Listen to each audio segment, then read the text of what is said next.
Vamos a comenzar esta ocasión un curso basado en un libro del padre Thomas Keating que se llama Terapia Divina y Adicción.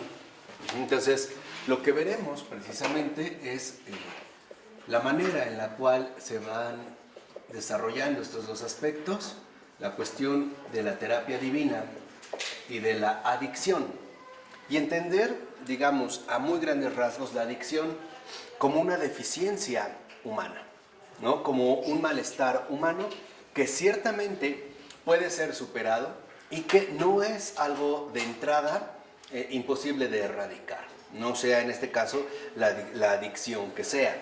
El subtítulo del libro es La oración centrante y los 12 pasos, o sea, se refiere a la aplicación de la oración centrante, ¿no?, que él ha promovido, y los 12 pasos que sabemos son pues el itinerario de recuperación de Alcohólicos Anónimos, en este caso de AA. Este libro se forma a partir de unas entrevistas que un alcohólico llamado Thomas le hace al padre Keating como para que vaya desglosando los pasos, y él aprovecha para ir dando como luces e indicaciones no solo en la descripción de la terapia divina y la adicción, sino también para ver vías de acceso auténtico a una verdadera recuperación, ¿no? Y está dividido precisamente en los 12 pasos. De tal manera que el primer capítulo, ¿no?, se concentra en el primer paso, que es admitimos que éramos impotentes ante el alcohol y que nuestras vidas se habían vuelto ingobernables, ¿no? Ese es el contenido del primer paso. Pero, les vuelvo a repetir, no solo nos vamos a detener en la cuestión del alcohol, digo, es una de estas adicciones, sino que lo interesante aquí es que entendamos la adicción como una cuestión humana que requiere tratamiento, o vamos a decirlo así, que ante todo requiere terapia divina. ¿Qué es entonces lo primero? Entender el itinerario espiritual, ya sea en la forma de 12 pasos o en la forma de la oración centrante, entender en primer lugar el itinerario espiritual como un movimiento, ¿no? Y esto ya nos implica que la recuperación de una adicción, sea la que sea, es una cuestión dinámica, ¿no? O sea, involucra un movimiento constante y continuo con vistas a la recuperación.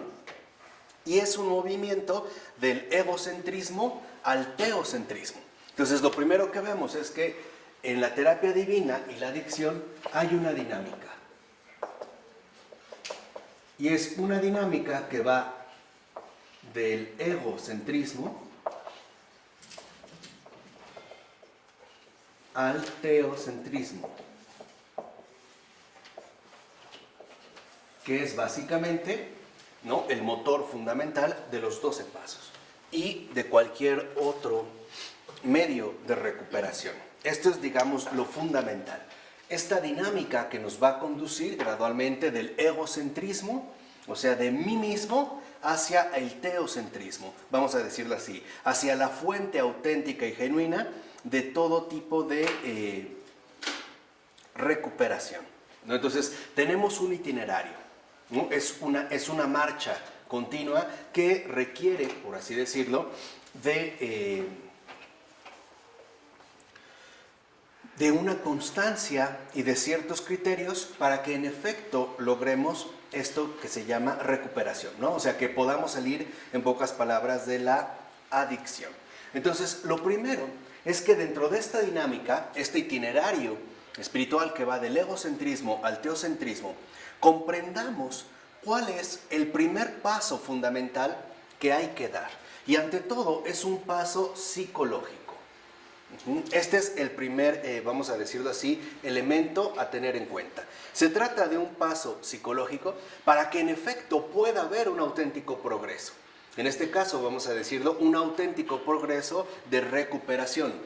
O, si lo prefieren ver así, un auténtico avance de sanación. ¿Cuál es este primer paso? El admitir nuestra humana impotencia. Ante muchas circunstancias, ante muchas situaciones de vida que nos han podido conducir de una o de otra manera a muy variados tipos de adicciones, ya sean, por así decirlo, evidentes, como puede ser el alcohol, la droga, etcétera, o no tan evidentes, pero no por ello menos reales, como el modo en el cual entendemos, ¿no?, nuestra convivencia con las demás personas o incluso el modo a través del cual hemos ido elaborando nuestra comprensión con respecto a la relación que tendríamos a grandes rasgos con Dios, conmigo mismo y, les vuelvo a repetir, con los demás. Entonces, por eso insiste el padre Keating que quienes tratan de iniciar un programa espiritual de recuperación serio, experimentan su capacidad, mejor dicho, experimentan su incapacidad para superar viejos hábitos o compulsiones. Entonces, en un primer momento, en esta dinámica aparece la superación. ¿Qué vamos a superar? ¿Nuestra carencia? Es decir, ¿vamos a superar de inmediato nuestra adicción? No. Lo primero que tenemos que superar son los viejos hábitos o compulsiones, vamos a decirlo así, movimientos ya programados, que en efecto forman parte, ¿no?, por así decirlo, de la médula central de la adicción. Y el primer paso serio es reconocer que ante ciertas adicciones evidentes o no evidentes, hemos fracasado. O sea, la superación de hábitos o compulsiones de fracaso. O sea, que hemos intentado salir una y otra vez y definitivamente nunca lo hemos conseguido. Y vuelvo a repetir, no solo me refiero a una adicción evidente, como el alcohol o la droga. Puede ser una adicción en el sentido de la mala orientación o el mal acompañamiento que le doy a mis hijos o a mis amigos, o, digámoslo así, el mal recorrido que le estoy dando a mi propia vida. Entonces, la superación empieza con el reconocimiento. El reconocer, en pocas palabras, que lo he intentado y que incluso lo he intentado seriamente, pero que en pocas palabras no he podido. Y esto significa, a grandes rasgos, a través de este primer paso, que se pone de relieve un hecho fundamental. Todos los seres humanos estamos profundamente heridos. Todos. ¿Qué quiere decir? Que todos, en efecto, poseemos ciertas deficiencias, de un tipo o de otro. O como les gusta decir a los grupos de recuperación, que todos estamos enfermos. Y tampoco hay que caer en exageraciones, porque a veces los grupos de alcohólicos dicen que todo el mundo es alcohólico. O los de drogadictos, que todos son drogadictos. O que no sé, todos somos homosexuales, ¿no? Todos tenemos un homosexual dentro. No. O todos somos neuróticos. No. Hay algo más profundo. Todos tenemos carencias profundas. Esto es lo principal que debemos de entender en el caso de la naturaleza humana. Y que estas carencias no se pueden reducir a un solo tipo de adicción, por muy fuerte que sea, ¿no? Vuelvo a repetir, el alcoholismo, por ejemplo, es una más, entre otro tipo de adicciones. Entonces, si entendemos esto, que todos en tanto seres humanos estamos profundamente heridos, debemos de contemplar, al menos a muy grandes rasgos, nuestra propia realidad humana. ¿Qué sucede? Que desde nuestra más tierna infancia empezamos un camino. ¿De qué camino se trata? Lo que hacemos es recorrer el camino que nos va a conducir hacia la autoconciencia. O sea, el empezar a adquirir una conciencia propia. Pero lo empezamos sin tener idea alguna de lo que es exactamente la felicidad. De hecho, en nuestra infancia nos limitamos a lo gratificante. Y este es un aspecto fundamental, ¿no? O sea, lo que buscamos en nuestra tierna infancia es la gratificación. Una gratificación que en efecto tiene que ver con nuestras necesidades inmediatas de supervivencia y seguridad, afecto, estima y aprobación, y poder y control.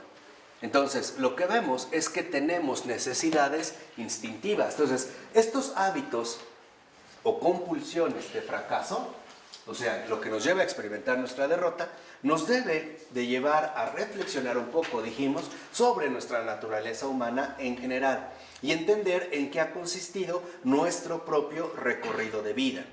Obviamente este recorrido ha comenzado con la infancia. Y en la infancia iniciamos nuestro recorrido sin tener clara una idea de lo que es la felicidad. Y justo por no tener esta idea clara, que aparte no deberíamos, porque por eso somos niños, nos hemos limitado a lo gratificante. O sea, que todo aquello que me resulta gratificante lo identifico de inmediato, por así decirlo, en automático, con la felicidad. Por ejemplo, no sé, un bebé puede llorar, pero no necesariamente puede estar llorando por hambre. Puede estar llorando por su necesidad instintiva de afecto, o sea, de que alguien lo cargue. Y por eso vemos como en muchos casos esto funciona. Entonces, para el niño, la limitación gratificante lo es todo, ¿no? O sea, que se vean satisfechos sus deseos inmediatos, ¿no? La satisfacción inmediata de los deseos. Entonces, en un primer momento, por ejemplo, en la infancia, para nosotros, felicidad es igual a gratificación. O sea, la satisfacción inmediata de nuestros deseos e incluso de nuestras necesidades. Pero, si tenemos en cuenta lo que es la naturaleza humana y además de que el mundo es un lugar peligroso, no siempre podemos asegurar esta gratificación. Vamos a suponer que sucedería en el caso de un niño que está llorando, pero la mamá no lo puede cargar porque a lo mejor está atendiendo otro tipo de situaciones inevitables. Entonces no puede garantizar en todos los casos esta gratificación. Y entonces algunos niños, allí es cuando empiezan a experimentar profundas carencias. En alguna de estas áreas, dijimos, en el área de la supervivencia y la seguridad, en el área del afecto, la estima y la aprobación, o bien en el área del poder y el control. ¿Qué pasa? Que entonces esta pequeña criatura empieza a sentirse aislada en un mundo potencialmente hostil. Vamos a decirlo así, empieza a experimentar la no gratificación. De que no todos le pueden dedicar a lo mejor el tiempo que quisiera o que no puede siempre conseguir la gratificación que busca. Y por lo tanto empieza a asociar esta no gratificación con infelicidad. ¿Vamos? Así a muy grandes rasgos, ¿no? Dice, y por ejemplo, sabemos que una criatura pequeña necesita ante todo mucho amor, pero un amor concreto. Por ejemplo, ser tomado en brazos, tocado, acariciado, abrazado, besado, arrullado, alimentado, para poder tener una vida emocional estable, con el fin de afrontar las dificultades de la vida diaria y así poder establecer una relación significativa con Dios. ¿Esto qué significa en otros términos? Que para que nosotros podamos adquirir una auténtica relación significativa con Dios, con el invisible, necesitamos tener unas bases sólidas en el ámbito de lo visible. Vamos a decirlo de otra manera. La realidad humana que recibe un niño es la preparación para que después pueda relacionarse plenamente, o sea, de manera significativa, con el mismo Dios. ¿Qué pasa entonces si este tipo de carencias se empiezan a presentar a corta edad? La futura relación con Dios va a quedar estropeada. O sea, o por lo menos va a quedar sumamente dañada. Y son estos daños, estas carencias, la raíz principal de todo tipo de adicción. Lo que no lo llena Dios, lo vamos a intentar llenar con cualquier otra cosa y con cualquier otro medio, ¿no? Entonces, vemos cómo pasamos, por ejemplo, en este sentido, a un proceso posterior de socialización. Este proceso de socialización comienza a partir más o menos de los 4 años. ¿Qué significa? Que la infancia auténtica va desde que nacemos a los 3 años, más o menos. Es el momento en el que la criatura pequeña, el infante, necesita más estas bases sólidas de edificación. O sea, los hombres tienen que preparar la estructura a partir de la cual se establecerá posteriormente esta relación significativa con Dios, para tener, digamos, una vida humanamente saludable. Pero más o menos de los 4 a los 8 años comienza un periodo de socialización en el que nuestro apego a la gratificación se acrecienta. Y entonces empezamos a ver niños sumamente berrinchudos, porque no se les dio lo que piden, o porque no se satisfacen sus deseos. Y en este caso lo que vemos es que ahora estos programas emocionales que giran en torno a la gratificación, o sea, de la gratificación se desprenden programas emocionales. Por ejemplo, si me cargan, estoy feliz. Pero si no me hacen caso, entonces, ¿qué sucede? Soy infeliz, ¿vale? Entonces, a partir de la gratificación establecemos programas emocionales, dijimos, ¿no? A partir de esta limitación, y a partir de los cuales van a girar, fíjense, a partir alrededor de estos programas emocionales, van a empezar a gravitar alrededor, ¿no? Nuestros pensamientos, nuestros sentimientos y nuestros deseos.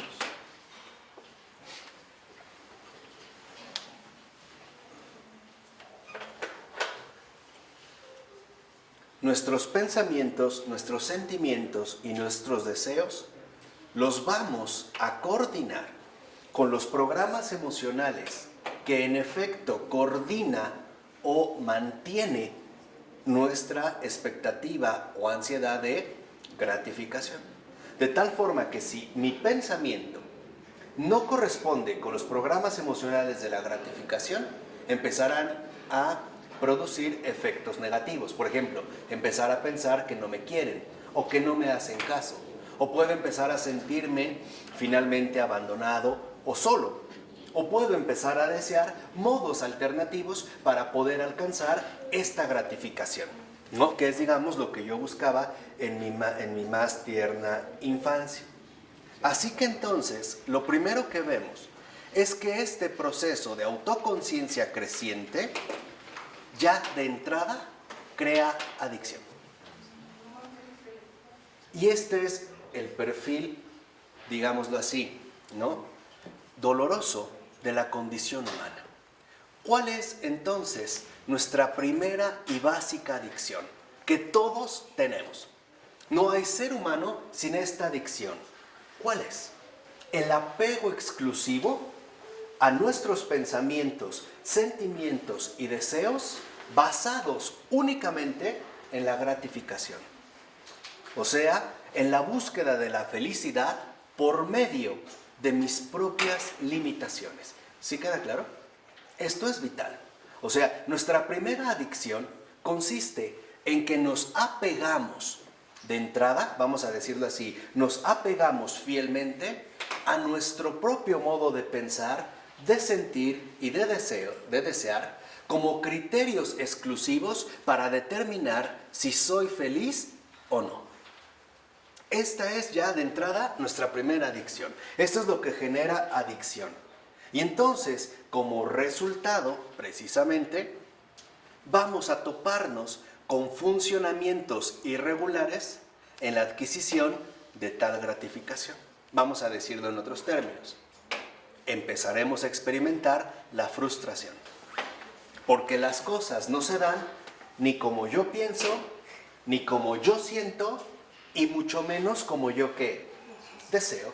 A lo mejor a los 5 o 6 años tengo el deseo intenso de que mi papá no vaya a trabajar y se quede a ver las caricaturas conmigo. Pero el papá no puede faltar al trabajo. Entonces, ¿qué reacción va a generar esto en mí?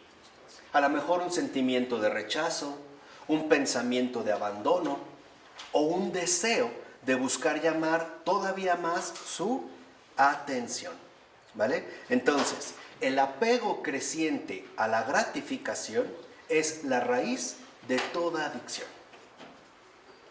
Y esto es evidente, por ejemplo, ya en adicciones claras. ¿Qué es lo que se busca a través del alcohol o a través de una droga? Volver de nuevo a mis programas emocionales que me dicen que esa es la manera en la cual yo alcanzo esta gratificación. Aunque sé que no está bien, lo que busco es sentirme bien. O, vamos a decirlo así, estar bien. O sea, en último término, estoy buscando nuevamente ¿la qué? La gratificación. ¿Qué pasa en una edad adulta? Cuando, por ejemplo, yo le pedí algo a Dios y no se me concedió. Evalúo en términos de infancia. Porque no se ha correspondido con mi gratificación. ¿Vale? Entonces, si entendemos esto, la dinámica que va del egocentrismo al teocentrismo, o sea, la recuperación, involucra transformar por completo la dinámica adquirida de la gratificación, el aumento creciente de esta gratificación. Y esto es justamente lo que nos va a ayudar no solo a recuperarnos de la adicción que tengamos, sino también a madurar humanamente. ¿Vamos? Entonces, si entendemos este rasgo de la gratificación, además debemos de tener en cuenta otra cosa. No solo buscamos encontrar gratificación en nuestras tres necesidades emocionales, sino que se añade ciertamente una identificación excesiva con el grupo al cual pertenecemos. O sea, con el entorno en el cual yo crezco, desarrollo una identificación excesiva. Y esto lo vemos, por ejemplo, en tales casos donde para un niño lo que su papá dice es, no concibe alguna otra posibilidad, ¿no? O porque en su casa se hace eso. Entonces, ahí, ¿no?, nos identificamos de manera excesiva. O sea, empezamos a desarrollar una fidelidad. Y entonces puede ser que nos identificamos excesivamente con nuestra familia, con el grupo étnico, con la raza, la comunidad, la aldea, la tribu, el país e incluso con la propia religión. De tal forma que esta identificación se va a convertir en un criterio único de aprobación. Ya nos vamos, por así decirlo, estableciendo dentro de esta línea, ¿no? Entonces, en pocas palabras, el niño ha identificado la felicidad como una programación que tiene que ver con la gratificación de sus propios programas emocionales y la pertenencia a un grupo. Por eso un niño abandonado es terriblemente dolorosa su experiencia en el caso de un niño, porque no tiene con quién identificarse. De hecho, si lo ven, de ahí pues que haya muchos niños que su identificación, ¿no?, esta identificación excesiva a un determinado grupo, tiene que ver con la nana. O sea, está más apegado con la nana que con la mamá o el papá. O si no tiene a lo mejor hermanos, pues podría ser con los primos.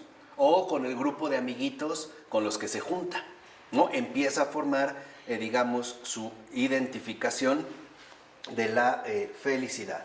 Pero al mismo tiempo, hay un aprendizaje peculiar.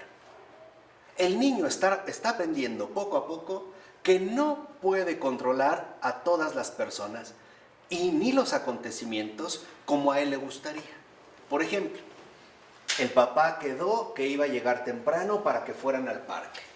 Pero ¿qué pasa si al papá se le ponchó la llanta y no llegó?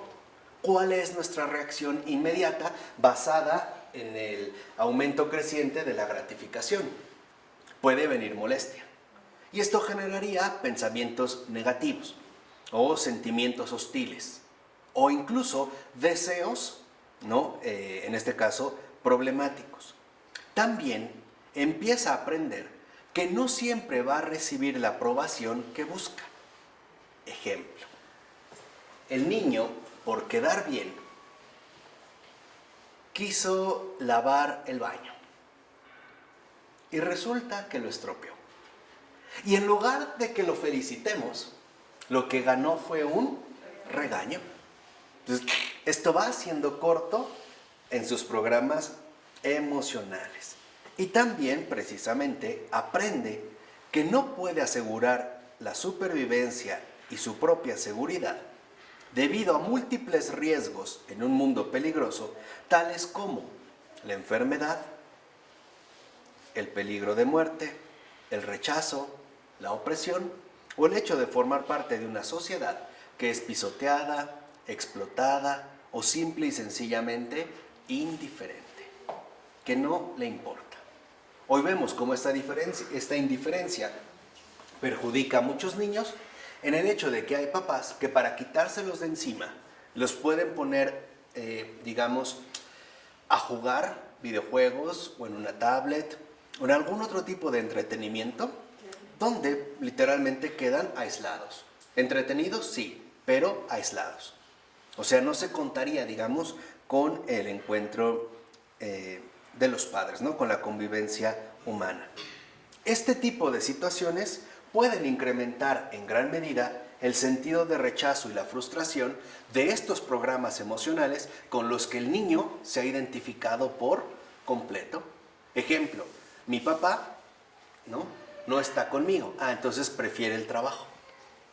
¿Qué es lo que a veces algunas jovencitas o mujeres infantiles le reclaman al novio o al marido cuando no puede estar con ellas todo el tiempo que quisiera? Por ejemplo, claro, prefieres a tus amigos, o para ti está primero tu mamá, o llegando al extremo de decir, pues para ti están todos antes que yo. Prefieres el fútbol, prefieres los jeeps, prefieres marquesa, prefieres a tu perro, prefieres tal que a mí. ¿Quién está hablando? El niño. ¿Quién está manifestándose en este sentido? El niño que expresa su inconformidad por la no satisfacción de sus deseos.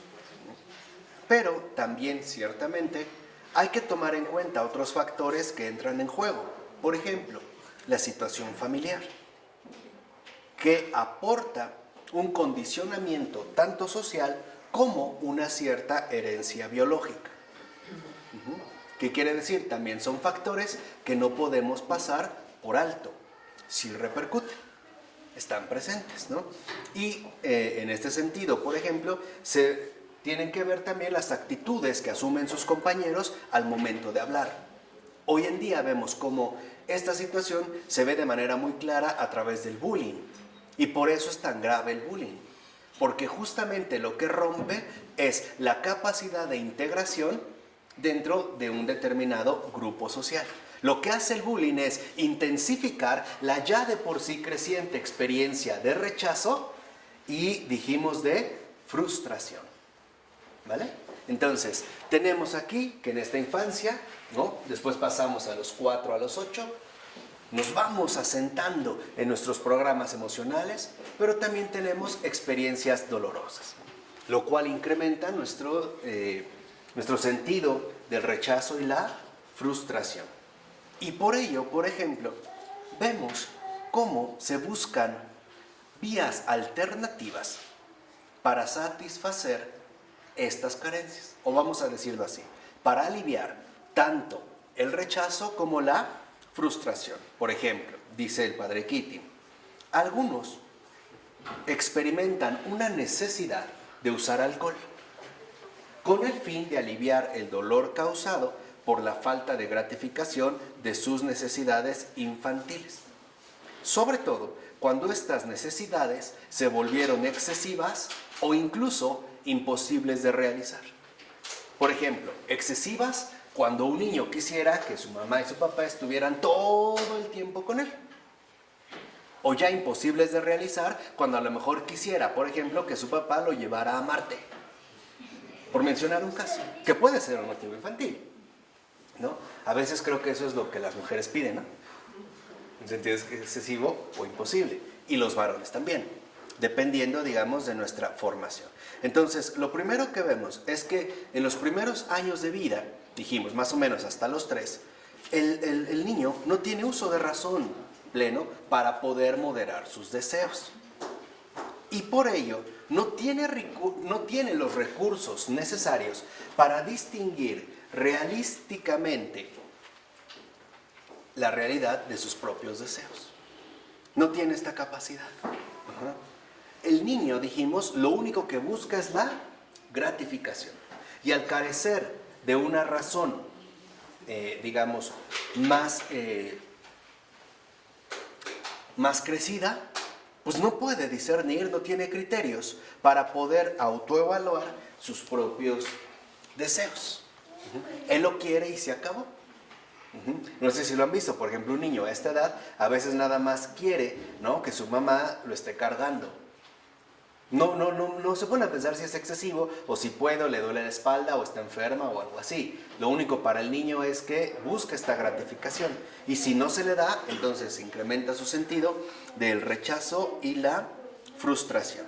Entonces, lo que vemos es que el niño ciertamente tiende a desear una cantidad ilimitada de gratificación en todas las áreas. Podemos decirlo de otra forma. El niño tiende a absorberlo todo para sí. Quiere que sus papás estén siempre para él. Que si quiere un globo, se le dé el globo. Que si quiere brincar en la cama, se le deje brincar en la cama. Que si el papá está cansado, pero él quiere jugar, no le importa. Lo único que quiere es jugar. O sea, empezamos a ver cómo, en pocas palabras, se empieza a desarrollar el egocentrismo. Y aquí está entonces la clave fundamental para entender la realidad profunda de la adicción. La adicción o las adicciones no son más que la consecuencia inevitable del crecimiento cada vez mayor del egocentrismo. Esa es la adicción. Esa es su raíz. Por eso, la recuperación consiste en superar el egocentrismo y volver a la fuente de la auténtica libertad de la sanación, que es el teocentrismo. Pasar de mí a él. O sea, en este caso podemos decir el regresar nuevamente a Dios. En todos los casos lo hemos mencionado de adicción. Ahora, ¿qué pasa cuando un niño sí recibe esta gratificación? Pues entonces experimenta autoexaltación, orgullo, ¿no?, autoengreimiento, ¿no? O sea, se exalta y sufre frustración, que es de hecho el estado en el que se encuentra la mayor parte, cuando no se ve compensado su deseo de gratificación. Y entonces él empieza a definir lo que no le gratifica como algo desagradable y lo que sí le gratifica como algo agradable. Y en estos criterios infantiles, entonces la conclusión es, por decirlo así, muy básica. Si esto me agrada, me gratifica, entonces esto me hace ¿qué? Feliz. Si esto no me agrada, no me gratifica, entonces esto me hace infeliz. Ahora, ¿qué pasa con las drogas? Para hacer un pequeño paréntesis. Las drogas están hechas no para que te gusten, para que te encanten. El secreto de la droga consiste en que explota de manera radical la necesidad de gratificación. Por eso, si lo ven, al menos al principio, cuando se ingiere una droga, se siente bien. Es decir, nos estamos sintiendo gratificados. Y este es el meollo profundo de la adicción posterior. Entonces, lo que vemos es que en este sentido, en esta dinámica de crecimiento, es compleja. De hecho, podemos darnos cuenta cómo cada día, día con día, el niño tendrá que afrontar situaciones que frustran cada vez más sus deseos. El querer otra cama, incluso el decirle a su mamá por qué no vivimos como los vecinos. O, por ejemplo, ¿qué pasaría en el caso de un niño que le pregunta a su mamá por qué yo no tengo papá y él sí? O sea, en situaciones muy concretas, ¿no? O ¿por qué soy mujer y no hombre? O ¿por qué soy hombre y no mujer? ¿No? O situaciones así muy concretas. O ¿por qué a ella le compraron tal cosa y a mí no? Entonces, en pocas palabras, muchos de nuestros compromisos más profundos con nuestros propios programas emocionales están arraigados en deseos que son absolutamente imposibles de cumplir. ¿Qué quiere decir? Que son deseos, aquí sí, irracionales. Entonces, nuestra gratificación se basa en gran medida en un deseo o afán irracional.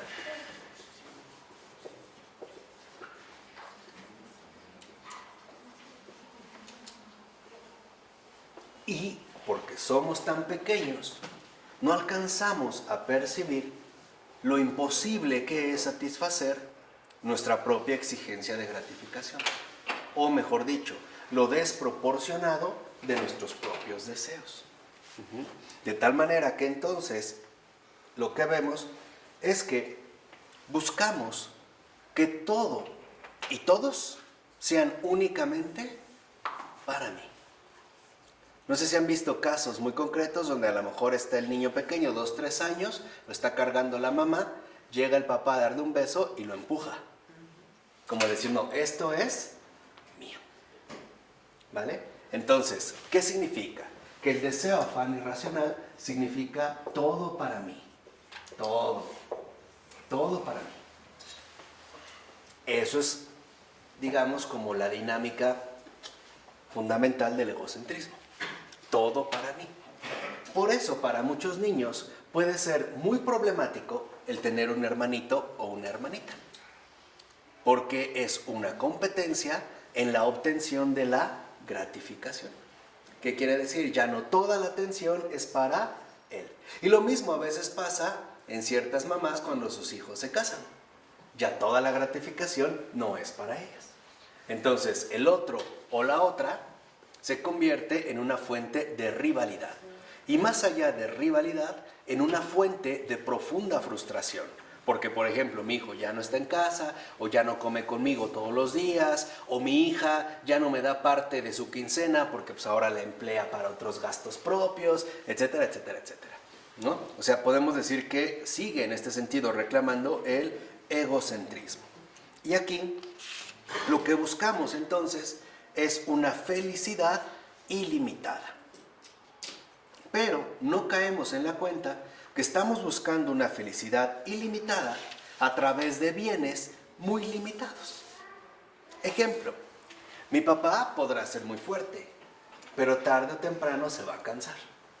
Mi mamá podrá ser muy paciente, pero tarde o temprano se va a enojar. Me podrá encantar el helado de chocolate que me llevan, pero se va a acabar.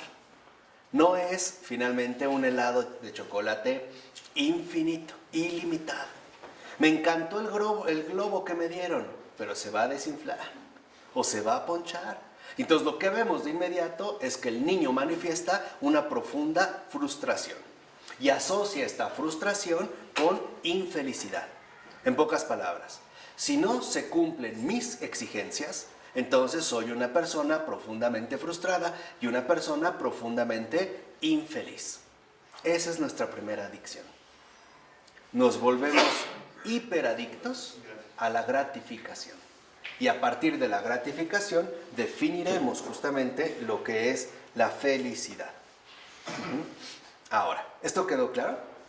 Ahora, sabemos ya que ciertas religiones han explicado esta condición humana, ¿no? Pues dolorosa, como una caída de un estado superior. Hay algo que ocurrió, de tal manera que, por ejemplo, todas las religiones del mundo han percibido que la condición humana es en realidad así, y que es prácticamente inútil escapar de esta programación de frustración frecuente. Entonces, en pocas palabras, que no tendríamos remedio. Y a medida que aumente el dolor de la frustración, entonces nuestra psique necesitará reprimir experiencias traumáticas en el inconsciente. Establecemos bloqueos. Por ejemplo, alguna situación muy dolorosa de nuestra infancia que vivimos, que no podemos borrar, pero sí podemos como enterrar. Y entonces lo que hacemos, como una estrategia de supervivencia para no seguir experimentando este dolor, es mandarlo, por así decirlo, al inconsciente. Hay bloqueos. Y esto, de hecho, no solo se da en la infancia, se da en cualquier etapa de nuestra vida humana, de nuestra condición humana, ¿no? Como un mecanismo para evitar el dolor. Por ejemplo, hay personas que han atravesado situaciones muy dolorosas, no sé, una violación, y no se acuerdan conscientemente. Pero ahí está, ¿no? Digamos al nivel inconsciente. ¿Por qué? Porque entonces, por así decirlo, este nivel profundo de la conciencia, que hoy llamamos inconsciente, se vuelve en una especie de almacén donde vamos guardando toda nuestra energía negativa. Ahí la vamos acumulando. Es como el tiradero de la basura, de lo que nos ha resultado doloroso. Ahí lo vamos mandando y lo vamos almacenando. Y lo vamos almacenando y entonces también va repercutiendo en nuestra propia realidad corporal. ¿Qué quiere decir? Que también esta situación psicológica de la psique afecta nuestra realidad somática. O sea, perjudica nuestra realidad corporal. Y también puede ser causa de cierto tipo de enfermedades. Porque es un desperdicio que emocionalmente mandamos al inconsciente, pero que tenemos de alguna manera que ventilar como una composta, ¿sí saben? Cuando se hace el abono orgánico lo tienes que ventilar, no se pudre, para que medio se mantenga, lo ventilamos a través precisamente de nuestro propio cuerpo. Entonces puede ser que comiencen, no sé, migrañas, tics nerviosos, ataques de pánico, de ansiedad, gastritis, colitis, y todas estas molestias y dolencias que se ven reflejadas ante todo en el sistema nervioso, o todo lo que regule, en este caso, el sistema nervioso.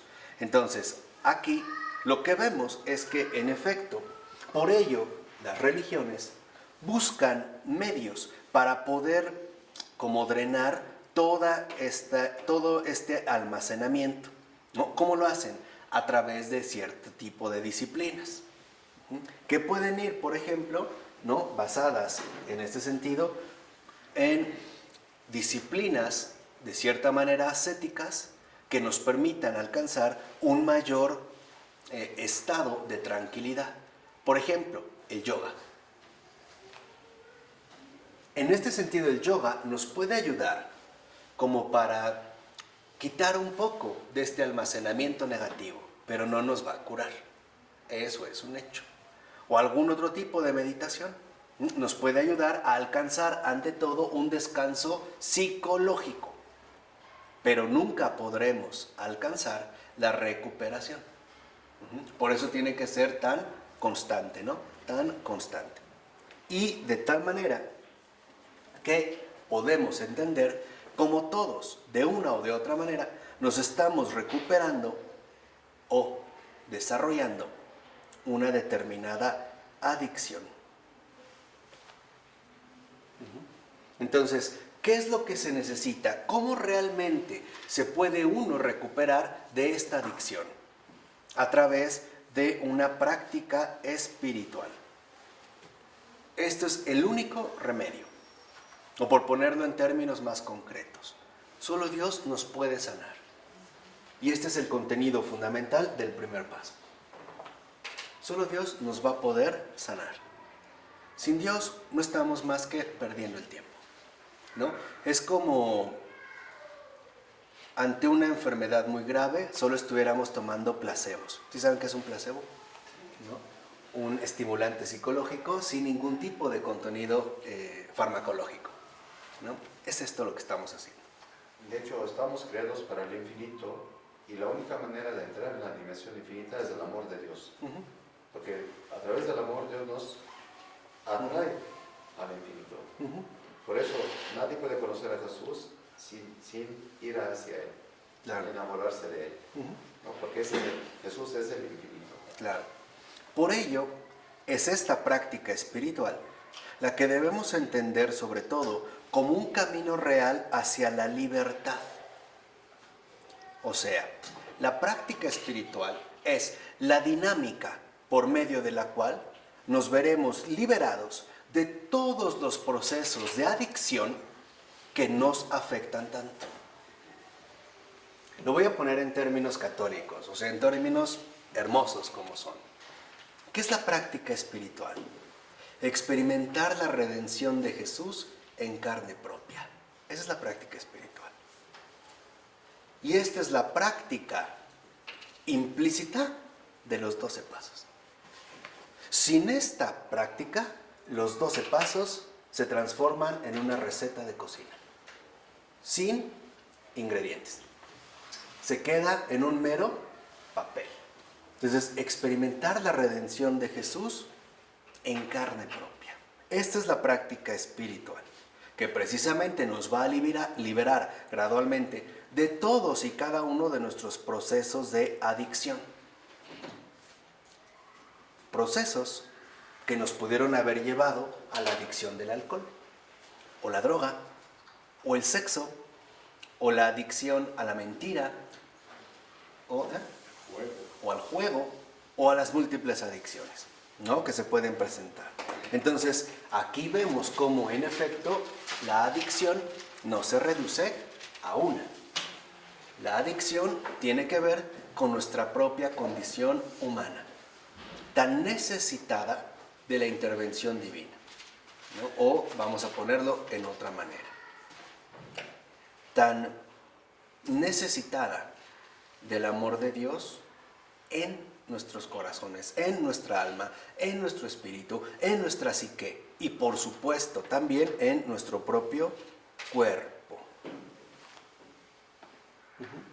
Así que si entendemos este paso fundamental, entendemos la condición humana y cómo el camino para salir es a través de la práctica espiritual.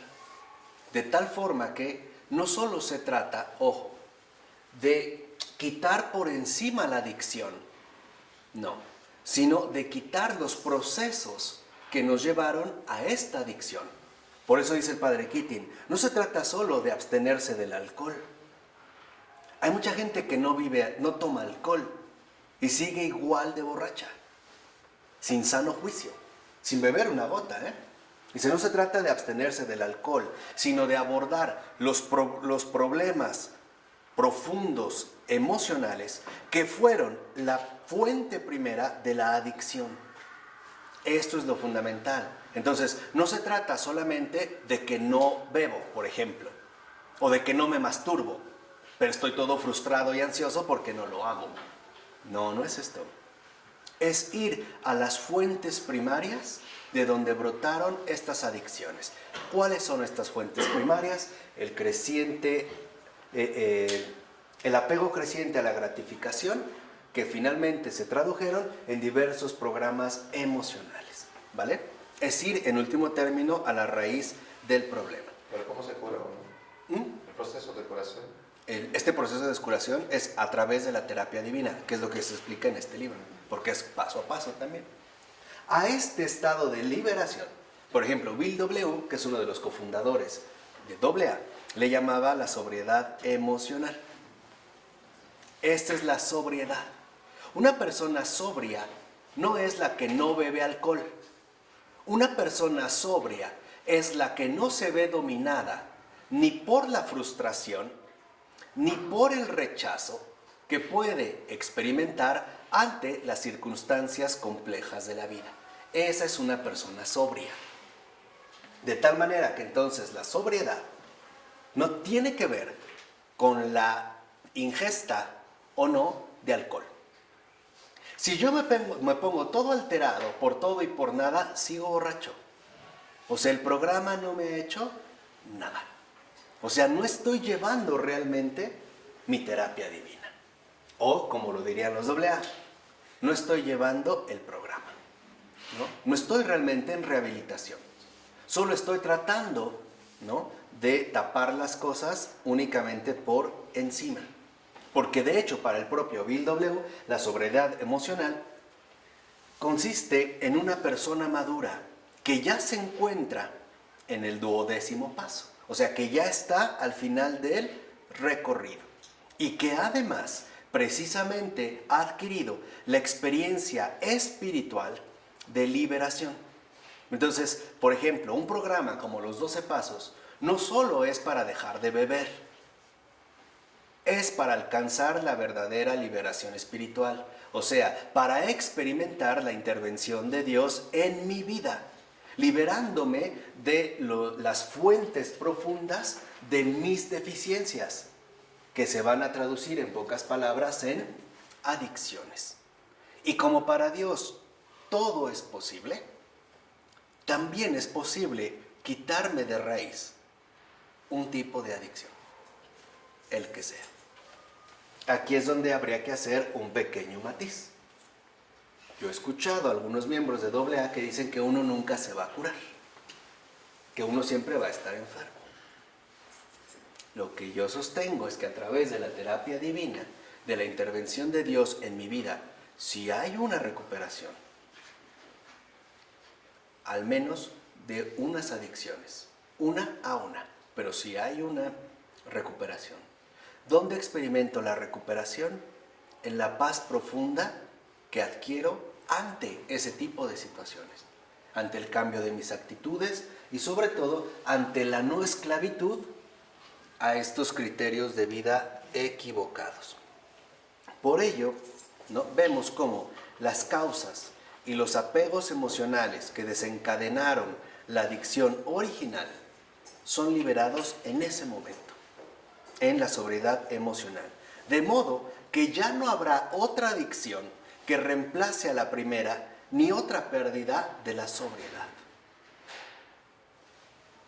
Ya no significa de que entonces dejo una adicción para agarrar ¿qué? Otra. No, Dios no es un fraude. Justamente de lo que nos está liberando, lo vuelvo a repetir, es de los apegos emocionales que desencadenaron nuestra adicción original. Por decirlo así, sana realmente nuestra alma, en espíritu y en verdad. No solo se trata de que nos va a dar un sustituto. Claro, dejé el alcohol, entonces ahora me voy al juego, y después del juego pues me voy, no sé, a las apuestas, y de las apuestas... No, no es esto.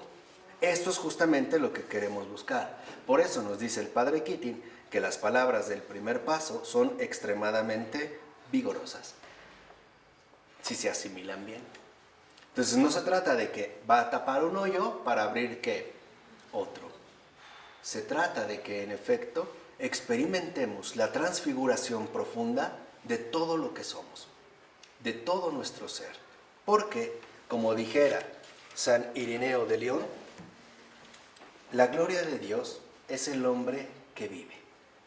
Y podemos decir, el hombre que vive libre de adicciones, el hombre que vive libre de programas emocionales inadecuados que lo han llevado finalmente a un fondo de desdicha y de dolor. No, la gloria de Dios es el hombre que vive, el hombre que ha alcanzado la recuperación, el adicto que ha alcanzado la rehabilitación, el hombre o ser humano que a pesar de su condición humana tan, si lo quieren ver así, destruida, es capaz de aparecer a una vida eterna. Y una vida eterna que se nos quiere dar en abundancia.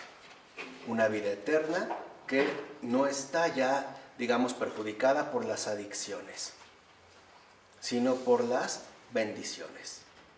El paso de una condición humana herida a una condición renovada por la gracia.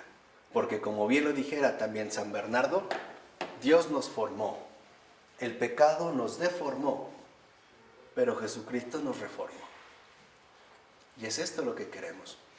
La terapia divina es la reforma auténtica de nuestro ser. Una reforma que elimina de raíz las fuentes primarias de las cuales brotaron nuestras respectivas adicciones. ¿De acuerdo hasta aquí? En nombre del Padre, del Hijo y del Espíritu Santo. Amén.